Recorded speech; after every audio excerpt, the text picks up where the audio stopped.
we've got. So for me, that's what's got me going this morning. What about you guys? Well, you just got me going this morning. I absolutely love it. And I'm so glad that you pointed that out, because often I think we just go hard throughout the day and we don't think where a person could be coming from. So if you notice someone, if you get that gut feeling that someone's going through the most, give them a little bit of breathing room.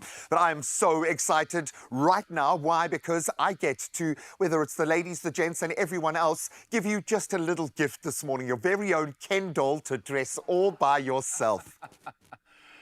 Thank you, Graham, for that. Believe it or not, I still need to get dressed this morning, but it is up to you. And of course, as we transition into spring now, we're looking for those more comfortable, those cooler, those lighter fabrics. And this season, linen, as you can see here for the options, is taking the spotlight. It is a great addition to your spring wardrobe. So it is a hashtag Tuesday, and I need you or your help to pick between two incredible looks here. This is a tough one for me this morning, I'm not going to lie, because I really don't know. So I'll run you through the options. Option one on this side, soft cotton blazer, like you can see. We have linen shirt, dark denim jeans, that's nice and slim fit as well. It's a bit of a semi-formal look for you. And then option two on that side, beautiful tapered linen trousers, cotton shirt with a bit of a pop pattern there to make us just stand out a little bit, and a crisp white sneaker to round it off, dressy casual fit a little bit. So those are the two options we're playing around with this morning, and it really comes down to what your preference is this morning. If you had to think about spring, if you had to pull something out of your spring cupboard, what would it be? Option one or option two? Let us know. Which linen look will it be this morning? I'm counting on you, South Africa. So make sure you head on over to our social media pages, go and comment option one or option two, and get me dressed going into your Tuesday morning.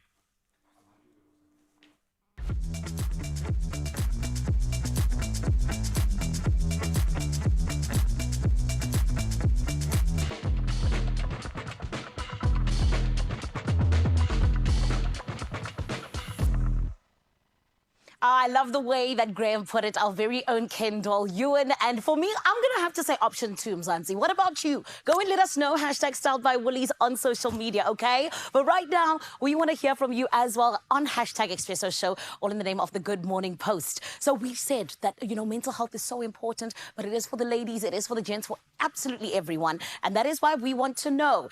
063-408-8863 for those voice notes, as well as hashtag Expresso Show.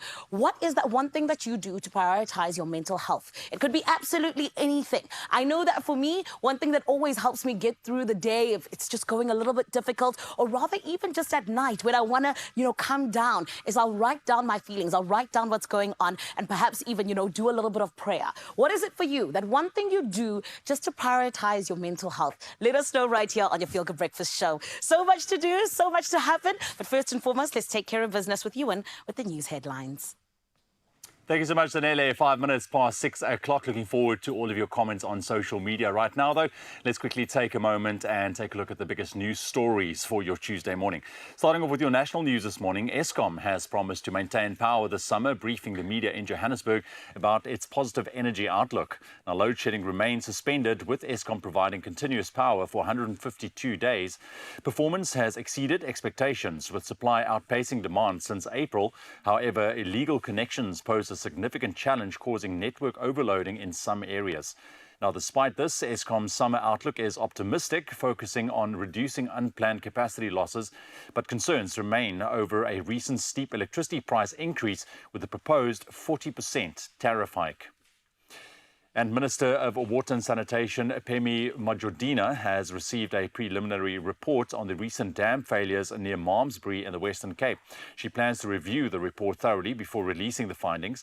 Now, the Riverlands neighbourhood has suffered repeated flooding since August the 8th, when the banks of the retention dams collapsed, causing damage to homes, roads and infrastructure. Majordina praised the engineers for their prompt response to avert a larger disaster. Now, although the dams are privately owned, her department oversees the regulation of all dams in the country. Open to international news headlines this morning. Search and rescue operations are ongoing after a dam in Sudan collapsed due to heavy rains. At least 60 deaths has been confirmed, with fears that the toll could rise further. The flooding has impacted numerous farms and residential areas. The Arbat Dam also supplies drinking water to Port Sudan. Now, this disaster worsens the ongoing crisis from a 16-month civil war, which has caused numerous deaths and displaced tens of thousands. With famine already declared in several states, the flooding is likely to exacerbate the food shortages in the region. And millions of Australians now have the legal right to disconnect from work outside of hours, thanks to a new law protecting them from being compelled to respond to work-related calls or messages after hours unless it's unreasonable to refuse. Now, this law, effective since yesterday, aims to restore work-life balance by preventing unpaid overtime. Exceptions exist considering factors like the employee's seniority, personal circumstances, and the reason for the contact, such as caregiving responsibilities. Now, Australia joins a growing list of countries safeguarding workers' free time. And we'll end up with this story. We are also very excited for this one. Team South Africa is all set for the 2024 Paris Paralympics, which starts tomorrow with 37 athletes competing in 9 events, aiming to surpass their 2021 Tokyo success. Now, the athletes will receive the same incentives as their Olympic counterparts, with gold worth 400,000 rand. Flag bearer and 2023 world champion Kat Swanepoel leads 17 track and field athletes, including exciting sprinter and long jumper Mpumelelo Matlango, winner of the gold at the 2024 World Championships earlier this year. Cyclist Peter de Prier, a 2021 gold medalist, returns to the Games, while on the tennis court, 2013 US Open winner Lucas Sitole and multiple doubles Grand Slam winner Kotatso Mojane aims for more silverware. And of course, we are standing here in South Africa, firmly rooting for Team South Africa to shine in Paris. That's your news headlines for the 6 o'clock bulletin. We'll have another round for you at 7 o'clock. Right now, Graham standing by to dive into your sports.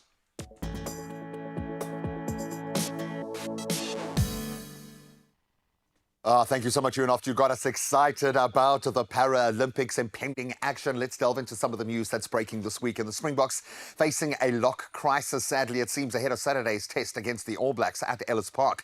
Assistant coach Dion Davids has now confirmed that neither Salman Murat or Ergias Snyman would be available for the very important game, while Eben Etzebeth is also doubtful at this stage, with Lut Diaga, Franco Mostert and Jean Klein already sidelined. The Boks left with just 2 rookie locks, despite calling up Nicholas Janse van Rensburg. Going to be a tough one to crack.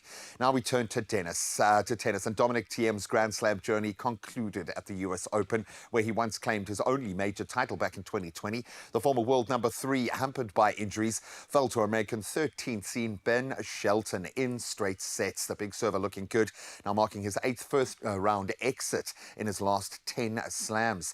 And Thiem, who announced his plans to retire in Vienna this October due to a persistent wrist injury, once looked poised to rival tennis greats like Federer, Djokovic and Nadal. Now, let's talk about another great in another field. Lionel Messi will miss Argentina's upcoming 2026 World Cup qualifiers. That's up against Chile and Colombia due to an ankle injury. Messi, who hasn't played for Inter Miami since Argentina's Copa America win, his sidelined as Paulo Dybala gets recalled to the squad. Argentina, leading South American qualifying at this stage, will face Chile on the 6th of September, and then they're up against Colombia on the 10th of September. The top 6 teams from the 10-nation group will secure automatic spots in the 2026 FIFA World Cup, so they'd love to have him out there. Now let's move on to a footballing legend. Swedish football manager Sven-Göran Eriksson, who famously led England from 2001 to 2006, has passed away at the age of 76 after battling pancreatic cancer. Known as Svennis in Sweden, Eriksson managed numerous top teams, really was a phenom, guiding England to World Cup quarterfinals in 2002 and 2006. And his career began with the Swedish club Degerfors IF, and then later finding success with IFK Göteborg, Benfica and some of the Italian sides like Roma and Lazio. He will be very sorely missed. And that's on that tragic note is where we leave our sporting headlines for now. We'll touch on the headlines again in about an hour or so. Crazy weather down south. Let's see how it's looking in your neck of the woods with the weather.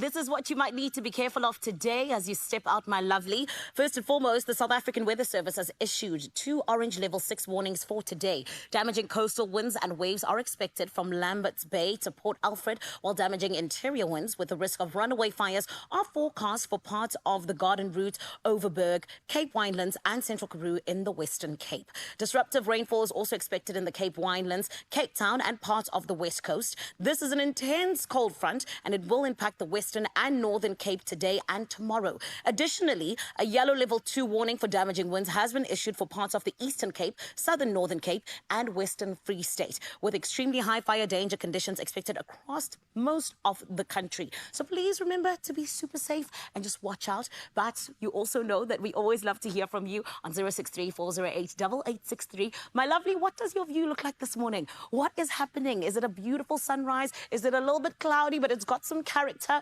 We want to see. Send us that sunrise view, please, right here on your Feel Good Breakfast show. Speaking of temperatures, though, let us check what is happening in your city.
I'm trying not to say something about Don't do Appleton, it. but it's so Don't do beautiful it. there.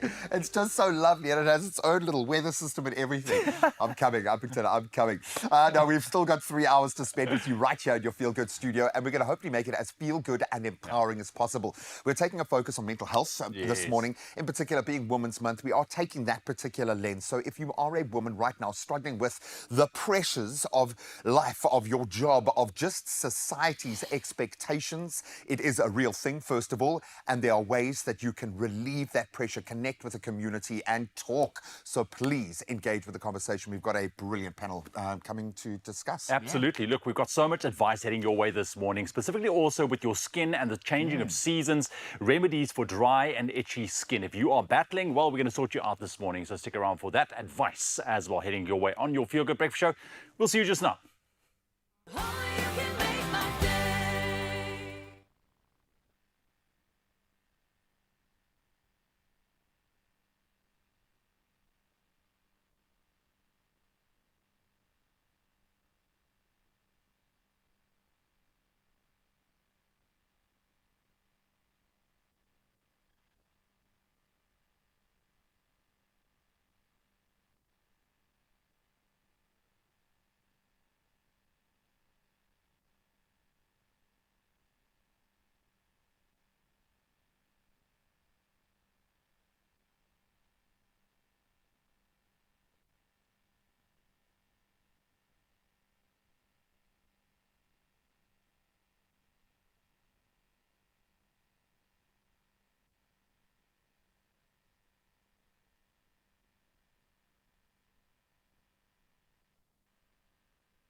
It's my feel-good breakfast show.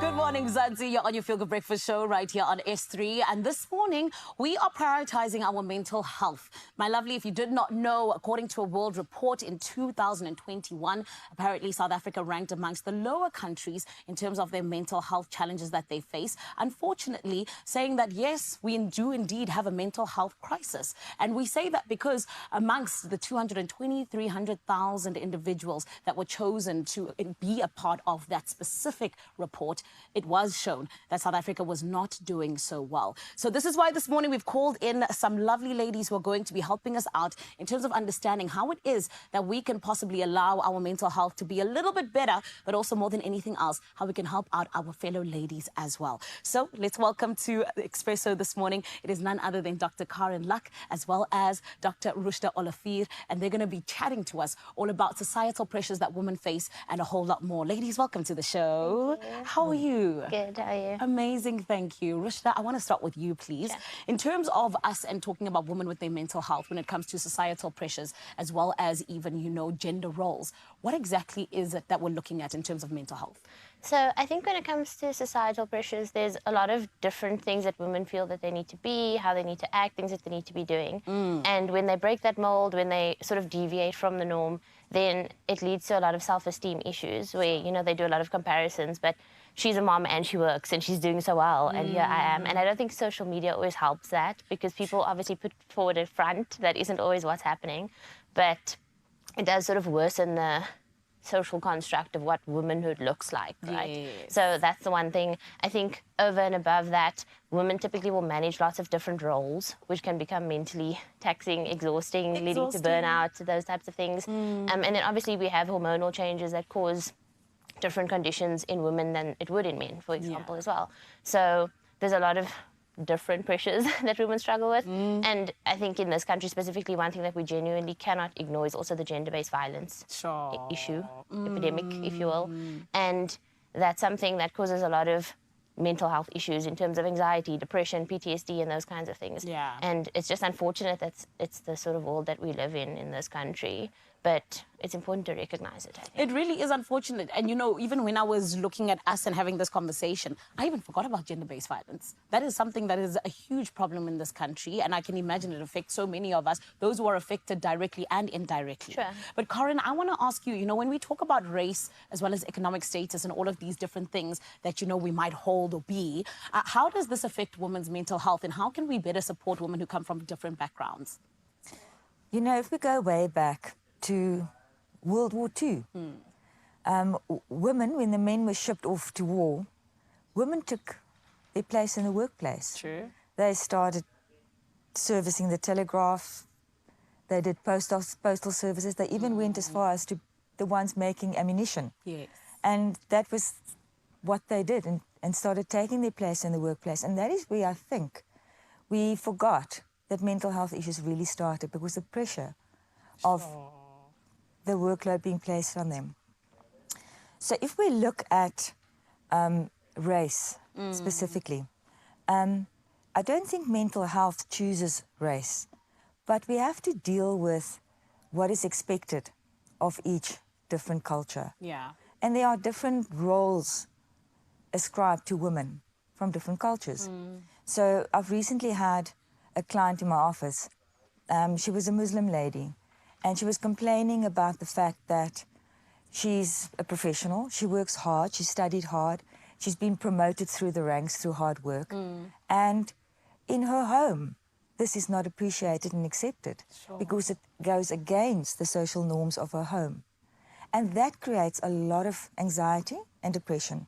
Plus the fact that she's still a mom, she has to fulfill those roles, and she also wants to be super mom. Yeah. Because everything has to be right and done. And in the society that we live in today, single working households are actually in the minority. Yeah. Both mom and dad have to work, or both partners have to work to provide a lifestyle for the family. And that in itself also brings for the mom certain guilt feelings because I am working, I'm not spending enough time with my children. Yeah. Am I doing the right thing? Shouldn't I be at home? But then I can't afford this. So all of those pressures add to mental health. So when we look at mental health, you can't just box it. Yeah. There are so many things that influence it. And as Rushda has said, that hormones play a major role. Yeah. And we can't get away from that. And it's from menopause so is many coming. different sides, yes. Absolutely. Oh my goodness. And I want us to touch on that a little bit later. Yes. But I want to come back just to, the societal norms. Yes. There's so many different stigmas when we talk about mental health. And I want to ask you, please, Rushda, how can we better, fight these stigmas? And what are some of the misconceptions that people have around women's mental health? So I think the big one is probably that most mental health issues are rooted in hormonal changes. If a woman sort of acts out, then it's, oh, she's PMSing, she must be, feeling some kind of way. But, I mean, women can get all the mental health conditions that men can get. Yes. It's not specific. We just have some extra. So it's just a little bit more. Just a little bit more. But it's not necessarily that anxiety or depression has to be a PMS symptom, or it's not necessarily something that just happens in menopause. Yes, it does happen in menopause, and we'll get to that in a second, but that's not the only time that it happens, right? So I think sort of labeling every outburst that a woman might have as hormonal is quite unfair. Yes. And that obviously just centers around education, awareness, and that type of thing, where you can't just blame every single thing on it being hormonal. I think other things that women are often labeled as are emotional, irrational, illogical, those kinds of things. And you can have emotion and still be rational. 100%. So yes, you might have an outburst, but that, again, is not a mental health issue if you are reacting in a way that somebody else might not have reacted. So it's also about drawing the line between what is normal and what's pathological, and the 100%. tolerances that different people sort of have. 100%. Ladies, I'm so glad that we're continuing this conversation because you're already just enlightening so many people out there, including myself. So thank you so much. And this is why, Expresso family, you got to stay exactly where you are. Karen and Rushda are still going to be taking us through how it is that we can better support our own mental health, but also the mental health of others, and particularly in Women's Month. Right now, though, Ewan is standing by in Cape TZ. Ewan, what's happening? I absolutely love that conversation. And yes, we'll be joining Zanele once again to conclude that in just a moment. So please stay glued. But right now, I want you to just share the love because it's time for Pharmacy of the Week. And I think we understand the role they play. This is where we salute the remarkable individuals. Let's call it leading the charge in healthcare. And today, we pay tribute to the incredible Ari Nel Boyson's Pharmacy in Pretoria. Proudly, of course, brought to you by Adcock Ingram OTC, officially the sponsors of Brave. Our pharmacies are on the front line of healthcare. This is Pharmacy of the Week. So from a young age, I loved health and how the body works, how to take care of the body, and that naturally pushed me into a career where I work with people and give them health advice. My community is very important to me because it gives me a sense of belonging. It enables me to help people to take care of themselves. Healthcare is a human right. It is important to look after yourself. And your pharmacist is your partner in your self-care because we can offer you expert advice, we can help you with medication, and we are accessible. We are easily accessible to help you take care of yourself better. Being brave means to me to have courage. It means that you are doing something that frightens you and then still doing it. Pharmacy of the Week, proudly brought to you by Adcock Ingram OTC, sponsors of Brave. Carenza Parisi, proudly brought to you by Adcock Ingram OTC, sponsors of Brave. And Brave, you are, thank you so much for, as I said earlier, leading the charge when it comes to healthcare. We thank all of our pharmacists making such a tangible difference in our communities. We appreciate you. Thank you very much, G. All right, so we're going to take a very quick break. We are continuing with our mental wellness chats regarding women and supporting them in different phases of their life with those societal pressures. And then one way to really look after your physical and mental well-being is through exercise. We have some Muay Thai with you this morning. We're going to demo it for you. So this is what we can look forward to. Genre is here. Dude, show us. Just a little something. Just a little something. Good morning, everyone. Good morning. Introducing our WMO current super light champion, Michael Besaidenote, and one of our up-and-coming Muay Thai fighters, a top primate, Lakaya Hansi. We're going to give you guys a little demonstration of our Muay Thai that we are doing at the gym and so on. Nice. So we'll give you a light rundown, and basically we'll start with a a procedure that we do before when we jump into the ring. Yeah, just show us one move going into that ad break, man, because afterwards we're going to warm up. You guys can touch gloves and then just light flow, and we'll take it from there.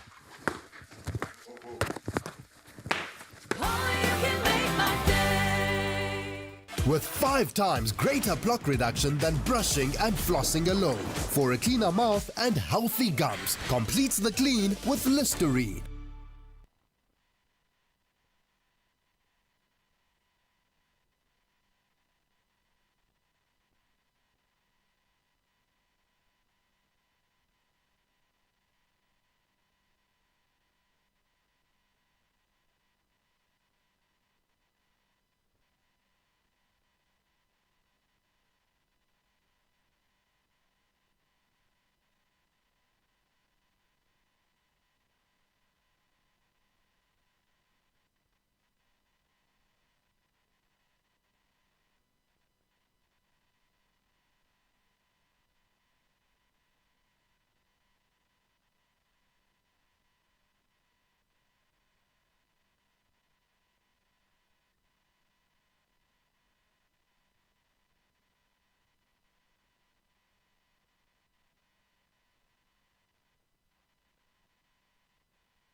It's my feel-good breakfast show.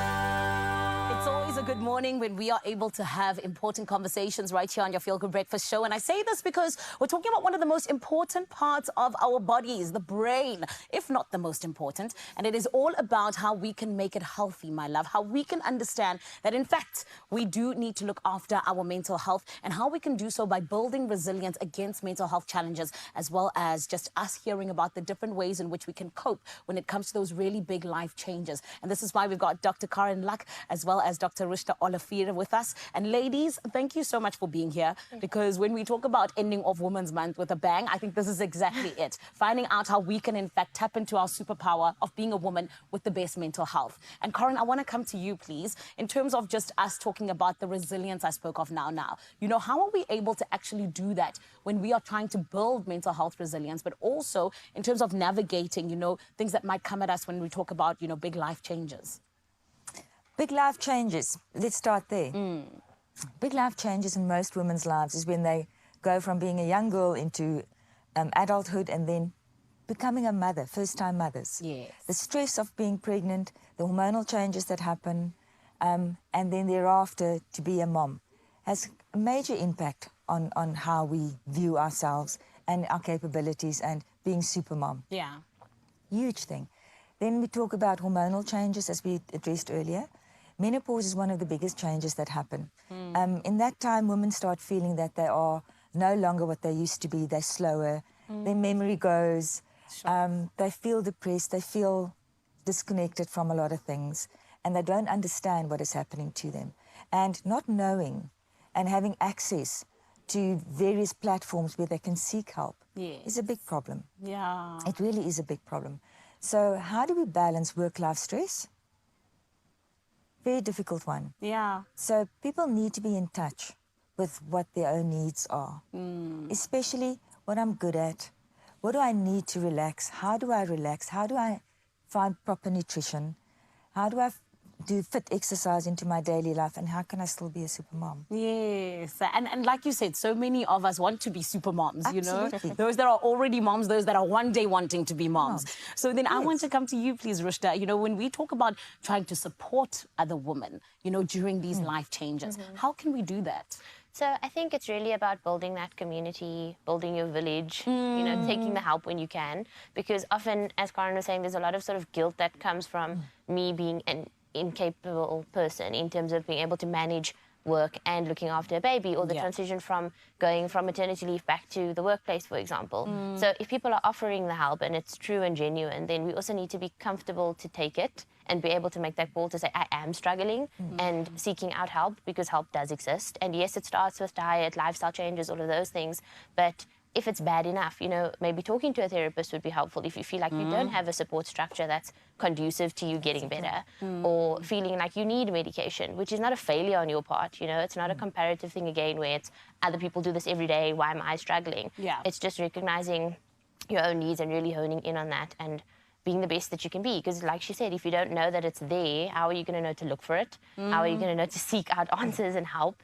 And if you're not your best self, it's really difficult to give your best self to your child as well, you know, and that's something that every child deserves. 100%. And ladies, you're so right about the knowing, because I know that for myself, you know, I was able to go back to therapy like recently, and I think only then I understood that this year has actually been really difficult for me. I thought it was only like the last couple of weeks, but it was actually just very mentally taxing, like since the very beginning. And I didn't know that, which was just such a crazy thing to try and even like bring myself, you know, to understand. But on that, along the same vein, you know, technology is it's a double-edged sword, because technology can be very bad. Social media, when you want to look like the supermodel, you want to look like that. Yeah.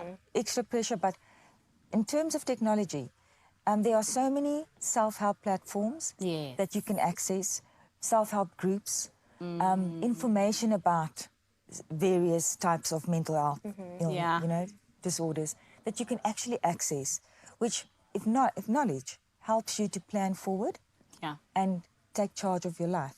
100%. And you're not wrong about that. Even with me going to therapy, I think there was one thing that I came across on social media, and that was the thing that prompted me to be like, hey, doc, Yes. by the way, do I have this thing? And she was like, actually, you do. Yes. And I was like, oh, my goodness. So, and it, you know, it helped me to be able to get the right medication and all of that. Yeah. Yeah. But then can I ask you, in terms of those support groups that you're talking about, rather, you know, what makes for a good support group in terms of women possibly, you know, helping each other out and just that community? But also on top of that, how can women play into, you know, really being part of the advocacy for mental health for women?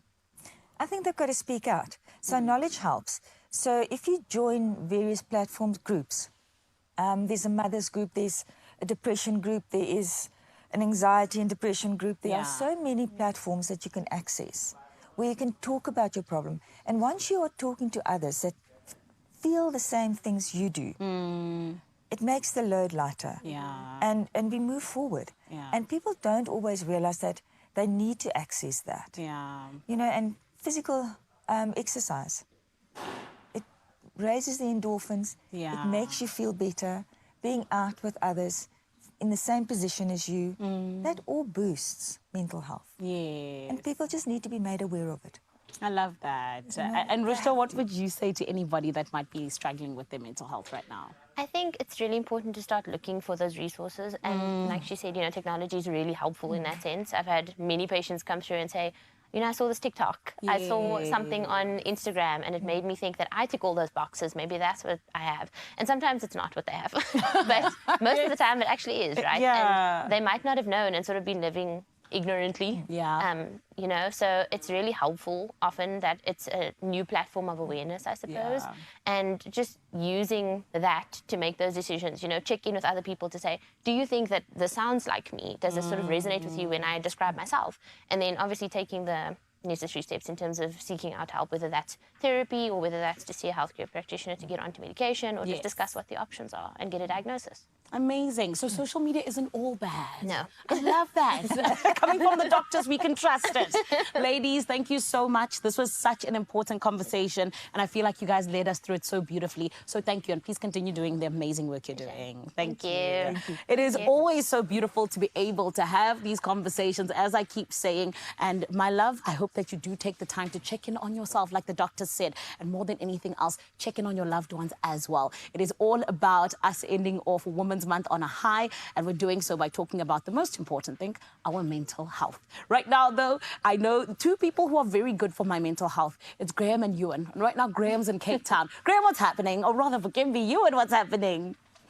Hey man, Ewan, Graham, Ewan, it's all the same thing. But thank you very much, Zanele. It's been a fantastic Women's Month, that's for sure. Thank you very much for all the valuable, interesting insights as well. But right now, you are very right. We are taking care of our mental health through fitness. And for you at home, get ready to unleash your inner warrior this morning with today's Muay Thai fitness demo. We'll be diving into the fundamentals of this powerful martial art, focusing on the strength, the agility, and also the technique, which is very important. And this morning, joining us, the experts from Top Primate, head coach and crew Jean-Andre Blaine, WMO super or lightweight champion Michael Besaidenote, and rising fighter Lukaya Hanisa. Give them a round of applause, ladies and gentlemen, because these guys are unbelievable. Jean-Andre, lucky to have you, my friend. Good to see you, man. It's really good to be here. Thank you, guys. Thank you. So let's dive into it. What are we doing this morning? So what we're going to do, we're going to demonstrate to you guys a basic Muay Thai fight scenario and also some of the moves that you can do. You've got 8 points of contact, so you can punch, you can elbow, you can knee, you can kick. It's the most brutal ring sport, so the whole point is to, trying to hurt each other. But on the fitness side... In good sportsmanship. In good sportsmanship, on the fitness side, it's a great workout. My 2 fighters are going to demonstrate the beginning of when you jump into the ring, where you will seal the ring and show respect for the sport and your coach. We're going to demonstrate one on each side, and they will start. Basically, what they're going to do is you start in each corner of the ring, and you will seal the ring, meaning you'll walk you guys can go the entire length of the ring, okay, or the square. In each corner, usually you would do, say, a bow or just a sign of respect in the ring. So this is before every single fight? This is before every single fight. This part has to be done in the Muay Thai fight. So once they sealed the ring, then they will go to the part of the Y crew, which is basically you are showing respect to your teachers. They'll drop down to their knees. They will be gathering or stretching. So it's a stretch on top of trying to quiet your mind, a little bit of a stretch showing respect. They will jump up after the Y crew part happens. I love this. From that, it's again, quiet your mind, get into the zone of things. The fight's happening now. There's no going back. It's basically just also helps you focus, I'm sure, getting into that. Exactly. And once they're done, the coach will come up to them and they will bow to their coach. They will remove the mongkong, which is the traditional headwear, and they will make sure they'll give their fighters maybe one last blessing or give them their Vaseline, their water. And then from there, the fighters will enter the middle of the ring. The ref would say, fight. So what they're going to demonstrate firstly is going to be some punches and elbows, and we'll go through a few techniques. So fighters will touch gloves, and they will start with some punches and elbows. So what you'll see is the hands are in front of you. You want to protect. Okay, you don't want to get hit with an elbow. Yeah, it's like a knife. It's quite sharp. And you'll notice they mix up the shots. If you don't cover up, you get a strike. You can also hit the body, punch, elbow, all the types of things. The next part of the demo or striking that you can flow into is the clinch. So the fighters will lock up in a dominating position, holding arms, pulling and pushing. So keeping each other close, Very close. Close combat. And the knees are very, very powerful. So you try to hit the guy in the belly, try to hurt him. The ribs. Yeah. Sometimes you drop him. You're allowed to sweep him to the floor. Yeah. You'll notice that the guys are throwing each other around, trying to maybe dominate each other in the position. Very, very energy consuming. Very. Yeah. From that position, the guys will step back and they will be demonstrating some teeps and some roundhouse kicks. Some teeps. What is a teep? Teep is just Thai for a push. You push your opponent Is that to away. keep the opponent at bay, at distance, It's like, basically? Stay away from me, stay away from me type of thing. Once you set up the teep, you also roundhouse kick. So you're using the hard part of your shin to basically hit the soft parts of your opponent. Right. Very, very effective. Kick the guy on the leg. Especially because I know the top Muay Thai fighters do the shin conditioning, right? Yes, they condition that shin. Jowls that you... Exactly. Yeah. So from there, that's basically the 8 points of contact striking-wise. The fighters will be back to the center now and they will demonstrate a little bit longer, a full Muay Thai now. Right. So they will do everything as they want. I'm so glad I'm standing here. Let's go. Yeah. So now, you can have a little watch what they're up to. They'll be kicking, punching, elbows, knees. Okay, and they'll just, usually what you want is the fighters to stay in the center and work on not running. Muay Thai is an attacking sport. There we go. So you would stay, as you notice, no one's really running or exiting. Yeah. You're basically staying in the fire. That's it. So they work each other. Sometimes you stall, you see what the position is. You can sweep, and so on and so on. Just to get the opponent down. I got to ask you, while we're doing this, of course, we've been watching Dricus du Plessis and all these fighters. What's the main differences between, if you take a look at a sport like Muay Thai compared to your MMA? Yes. So MMA will utilize Muay Thai. Yeah. But in the sense of, when you're on your 2 feet in Muay Thai, you can fight. But as soon as your opponent has touched the ground with his hand, his elbow, his anything, the fight must stop. Right. In MMA, it would just continue. You carry on until the ref stops. Ground. Exactly. Got it. For Muay Thai, you can only fight on your 2 feet. Yeah. So it's really just for standing up. No groundwork, no submission. Now, look, I know for a lot of viewers at home looking at these two, obviously professionals in their own right, it's intimidating. The sport is intimidating, but for people wanting to engage from a fitness point of view, I mean, why would you say this is a great way? Because, I mean, it doesn't have to go to the actual fighting. This is training itself. Exactly. From a fitness point of view, what is it? What can it do for you? So for the training point is, this is obviously the top that you can do, hitting people. That's like 1% of people. You got to be a bit special to fight. The rest of the students or training is utilize your punch, and you'll punch the bag, you'll punch the pads, which we'll demonstrate later. You do a lot of physical, push-ups, sit-ups, crunches, squats. So you never actually have to make contact with someone. It's a sport that you can do solo, but having a partner to just go lightly on and practice is very important. Obviously, these guys are higher level, so we wouldn't have to say, okay, be careful of this, be careful of this. Yeah. If you were a new student, we might start with touch gloves, and we just do basics. So I might say, okay, you want to have a stance, and you throw one punch, you throw another punch, and maybe I just tap you lightly back. Oh, I see. The higher level you are, I might ask for more advanced moves, and I will hit and kick and maybe punch but I you back think a little also bit in more. addition with the fitness, which is the conditioning, is on another level when it comes to this type of conditioning. But also, I mean, your natural reflexes and the way your body moves, it really, I think it can only be a positive and a plus for anyone wanting to engage in it, right? No, for sure, it helps. It is a mental game because it's discipline, it's self-discipline, it's self-respect. You do feel your self-esteem, everything comes up. Even if you're not ever fighting, just training, you bring up your confidence. It really does do a lot for people, confidence-wise, self-esteem. Some people come in very timid.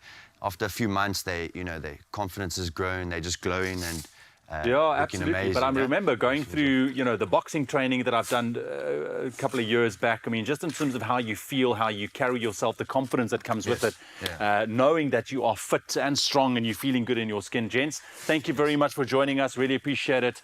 I'm going to give you guys all just a little... Thank you very much. Get undressed, my friend. Get undressed there. I know it's a lot. But I mean, this is definitely something that you can look at home as an alternative. Maybe you are stuck a little bit. Here we go, my friend. Cheers. Thank you very much. Appreciate it. Maybe you are stuck and you can't break through that barrier. Maybe this is something that you can look at to really up your level a little bit. Genre, thank you very much, man. Really appreciate it. It's been good to see a pleasure, yes. Yeah.